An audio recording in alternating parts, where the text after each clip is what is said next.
शेतकरी नेते रविकांत तुपकर यांच्या अन्नत्याग आंदोलनाला हिंसेचं गालबोट लागलं। समर्थनात उतरलेल्या शेतकऱ्यांनी चक्क एसटी बस पेटवून दिली। बुलढाणा जिल्ह्यातील लोणार तालुक्यात ही घटना घडली आहे। शेतकऱ्यांची सरसकट कर्जमुक्ती व्हावी या मागणीसाठी शेतकरी नेते रविकांत तुपकर यांनी 15 जून पासून अन्नत्याग आंदोलन सुरू केलं।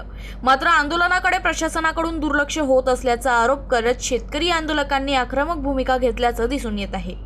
दिवसभरात विविध ठिकाणी आंदोलकांनी शासनाच्या कथित फसव्या कर्जमाफीचा GR जाळून निषेध व्यक्त केला। तसंच काही ठिकाणी मुख्यमंत्री देवेंद्र फडणवीस यांच्या पुतळ्याचं दहन करण्यात आल्याच्याही घटना घडल्यात। दरम्यान मंगळवारी रात्री 10:30 वाजताच्या सुमारास लोणार तालुक्यातील किनगाव जट्टू इथं लोणार आगाराची एसटी बस पेटवून देण्यात आल्याची ही माहिती समोर आली। ही बस नेहमीप्रमाणे मुक्कामासाठी किनगाव जट्टू इथं उभी असताना हा प्रकार घडल्याचं सांगितलं जात आहे। घटनेची माहिती मिळताच पोलीस आणि प्रशासनाच्या पथकांनी घटनास्थळी धाव घेतली असून पुढील तपास सुरू केला। या घटनेमुळे आंदोलन अधिक चिघळण्याची शक्यता व्यक्त केली जात आहे।